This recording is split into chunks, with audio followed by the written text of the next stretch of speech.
क्या एसडीएम ज्योति मौर्य और मनीष दुबे ने गोपनीय तरीके से शादी कर ली है? क्या आलोक मौर्य की शिकायत वापस लेने के बाद एसडीएम ज्योति मौर्य और मनीष दुबे द्वारा आलोक मौर्य को फंसाने की साजिश की जा रही है? क्या अब एसडीएम ज्योति मौर्य मनीष दुबे के घर पर ही रहेंगी? नमस्कार इंडियंस, आज के एपिसोड में आपका बहुत बहुत स्वागत है। मैं आपका दोस्त देवेंद्र पटेल, अपना इंडिया से। आज हम एसडीएम ज्योति मौर्य के उस पहलू की पर चर्चा करेंगे आपसे जो हर नागरिक जानना चाहता है, जो कि मेन बात है मनीष दुबे और एसडीएम ज्योति मौर्य का संबंध, प्रेम प्रसंग और अवैध संबंध का मामला, जिस पर आरोप आलोक मौर्य ने लगाए थे, जो जन जन तक पहुंचे हुए हैं, देश की आम जनता तक पहुंचे हुए हैं। लोग इसमें जानना चाहते हैं। ये काफ़ी खबर आ रही है, चर्चाओं में है कि एसडीएम ज्योति मौर्य ने आलोक मौर्य को छोड़कर मनीष दुबे से प्रेम विवाह कर लिया है और वो दोनों एक दूसरे के संबंध में हैं। अब वो शादी को लीगल रूप देने जा रहे हैं, यानी कि आलोक मौर्य से एसडीएम ज्योति मौर्य का तलाक होगा, क्योंकि इन्होंने काफ़ी समय पहले ही शादी कर ली है गुपचुप तरीके से। ऐसी खबरें आ रही हैं। एसडीएम ज्योति मौर्य के खिलाफ जो शिकायत आलोक मौर्य ने दी थी, वो आलोक मौर्य ने 28 अगस्त को वापस ले ली थी। उसके बाद मामले में नया मोड़ आ गया था और मोड़ ये आया था कि ये चर्चाएं तेज हो गई थी कि आलोक मौर्य एसडीएम ज्योति मौर्य के बीच डील हो गई है, कोई बहुत बड़ी डील हो गई है। यूपी के ब्यूरोक्रेट्स के द्वारा ये डील कराई गई है। कहीं ये भी खबरें आई थी कि आलोक मौर्य को बहुत डराया गया था, धमकाया गया था। आलोक मौर्य डर की वजह से ये समझौता किया है, क्योंकि आलोक मौर्य को लगने लगा था कि अब मुझ पर और मुकदमे भी लग सकते हैं या मैं जेल जा सकता हूँ, लोग मेरी हत्या कर सकते हैं, क्योंकि उन्होंने आरोप जो मनीष दुबे और एसडीएम ज्योति मौर्य पर लगाए थे वो सनसनीखेज आरोप थे। उन्होंने कहा था मेरी हत्या की साजिश रची जा रही है एसडीएम ज्योति मौर्य के द्वारा। ये आरोप मनीष दुबे ने पर लगाए थे, उन्होंने एसडीएम ज्योति मौर्य पर भी लगाए थे। उसके बाद वो मीडिया के सामने आए और वो चैट्स, व्हाट्सएप चैट्स और ऑडियो उन्होंने मीडिया के सामने दिए थे, मीडिया को दिए थे। ऐसे आरोप सनसनीखेज थे। लेकिन ये आरोप लगाने के बाद आलोक मौर्य ने कहीं भी एफआईआर दर्ज कराने के लिए प्रार्थना पत्र नहीं दिया था। ये भी संज्ञान में आया है कि आलोक मौर्य अब एसडीएम ज्योति मौर्य से दूरी बना ली है, कहीं इसके पीछे दहशत है। लेकिन ये कहीं ना कहीं बात फेक नज़र आ रही है, क्योंकि आलोक मौर्य एसडीएम ज्योति मौर्य से दूरी बनाने के लिए इच्छुक नहीं है, बल्कि एसडीएम ज्योति मौर्य ही आलोक मौर्य को अपनाने के मूड में नहीं है। वो बार बार कह रही हैं कि ये मेरा निजी मामला है, मैं किसके साथ रहूं, क्या करूं, क्या नहीं करूं, ये मेरी इच्छा पर डिपेंड करता है। लेकिन ऐसा नहीं है दोस्तों। वो एक संवैधानिक पद पर बैठी हुई महिला हैं, जो एक एसडीएम है, और उनका एक जो लाइफ स्टाइल है वो सामाजिक भी है, कहीं ना कहीं समाज से जुड़ी हुई हैं, संवैधानिक पद पर बैठी हुई हैं। कोई भी कृत्य करें ये क्षम्य नहीं है उनके लिए। तो ऐसे में उनके द्वारा ये कह देना कि मेरी निजी लाइफ है, ये बात गलत है, क्योंकि आम जनता भी उनसे जुड़ी हुई है। अब वो मामला बनता है आलोक मौर्य का। आलोक मौर्य पर लोगों ने ये भी कहा कि ये लालच में ऐसा हुआ है, लेकिन नहीं, आलोक मौर्य एसडीएम ज्योति मौर्य को छोड़ने के मूड में बिल्कुल नहीं थे। उन्होंने शुरू से ये कहा था कि मैं अपने बच्चों के लिए समझौता करने को तैयार है, यानी कि मेरी पत्नी के संबंध अगर मनीष दुबे से हैं तब भी कोई बात नहीं, मैं घर वापसी कराने को तैयार हूँ। ये आलोक मौर्य के शब्द थे। इसके पीछे कारण क्या था वो जानते होंगे। लेकिन इसमें एसडीएम ज्योति मौर्य ने मनीष दुबे से प्रेम विवाह कर लिया है, ये मनीष दुबे की पत्नी ने भी आरोप लगाया था। उन्होंने कहा था कि मनीष दुबे की पत्नी ने ये बात कही थी, तनु पाराशर ने, कि एसडीएम ज्योति मौर्य के टच में है, इस महिला की वजह से मेरा घर बर्बाद हुआ है। और मनीष दुबे का एसडीएम ज्योति मौर्य से कोई पहला मामला नहीं है।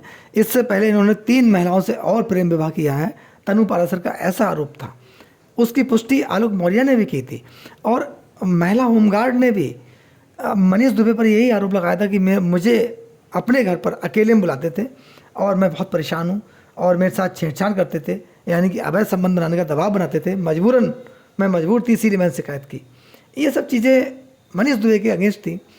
इसीलिए मनीष दुबे ने एसडीएम ज्योति मौर्य के बीच जो प्रेम प्रसंग था, अब जब जग जाहिर हो गया, उजागर हो गया सबके सामने, तो इसमें दूरी बनाने का प्रयास किया। लेकिन ये भी संज्ञान में है लोगों को कि इन्होंने प्रेम विवाह कर लिया, क्योंकि एसडीएम ज्योति मौर्य जो थी एसडीएम है, Manish Dubey IPS home guard commandant है, और तनु पाराशर एक सीधी सादी महिला है, पढ़ी लिखी लड़की है, उसको इन्होंने छोड़ दिया। ऐसे आरोप लोगों पर लगे। लेकिन एसडीएम ज्योति मौर्य के भी साथ रहने के मूड में अब मनीष दुबे नहीं है। इन्होंने भले ही प्रेम विवाह कर लिया हो, इसकी हम लोग पुष्टि नहीं कर सकते, लेकिन ऐसा संज्ञान में आया है लेकिन ये अब साथ नहीं रह सकते। क्यों? कि इनकी समाज में छवि गिर चुकी है। ये एक साथ निकल नहीं सकते, क्योंकि इनका उठना बैठना समाज में मुश्किल है। सामाजिक स्तर डाउन हो चुका है। ऐसे में एसडीएम ज्योति मौर्य अभी मनीष दुबे के घर चली जाए, ये मुश्किल है। लेकिन ये सत्यता है, ज्योति मौर्य आलोक मौर्य के घर नहीं जाने वाली हैं। आलोक मौर्य के बच्चे परेशान हैं अपने पिता को लेकर, दुखी हैं, मिलना चाहते हैं। कहीं ना कहीं वो आग्रह करते हैं अपने दादा दादी के पास जाएंगे, अपने पिता के पास रहेंगे। परिवार से दूर हैं बच्चे, इस समय घुटन महसूस कर रहे हैं। इसको लेकर आलोक मौर्य चिंतित हैं कि मेरे बच्चों की परवरिश का क्या होगा। अगर एसडीएम ज्योति मौर्य मनीष दुबे के साथ चलेगी तब मेरे बच्चों का क्या होगा। ये भी थोड़ा मामले को सिद्ध कर रहा है कि ज्योति मौर्य ने अभी तक न्यायालय के समक्ष प्रार्थना पत्र नहीं दिया है आलोक मौर्य के खिलाफ जो मुकदमे हैं उन्हें वापस लेने का। तो ये डील क्या हुई है, समझौता क्या हुआ है, दबाव है, क्या है, ये चीज़ कहीं ना कहीं अभी क्लियर नहीं है। क्योंकि आलोक मौर्य का भी बयान कोई नहीं आया है, एसडीएम ज्योति मौर्य का भी इस मामले में कोई बयान नहीं आया है। इन लोगों ने मीडिया से दूरी बना ली है। अंदर क्या हो रहा है मीडिया को जानकारी नहीं है, लोगों को जानकारी नहीं। लेकिन कुछ जानकारों का ये कहना है कि एसडीएम ज्योति मौर्य आलोक मौर्य के साथ रहने को तैयार नहीं, क्योंकि ये बरेली की शुगर चीनी मिल जो है सेमी खेड़ा उसमें पोस्टेड है इस समय, और इनको सरकार के द्वारा हटाया भी नहीं गया है, अभी तक वहीं हैं कार्यरत। और वहाँ के लोगों का ये कहना है कि home guard commandant Manish Dubey Semi Khera sugar mill में कई बार आ चुके हैं, और जब ये आते थे उस समय लोगों से बोल दिया जाता था कि यहाँ कोई नहीं आएगा, यानी कि एंट्री अंदर अवैध है, कोई भी हो वो आएगा नहीं विदाउट मैडम की परमिशन के। ये ऐसे आरोप लोगों के हैं, वहाँ पर काम करने वालों के हैं।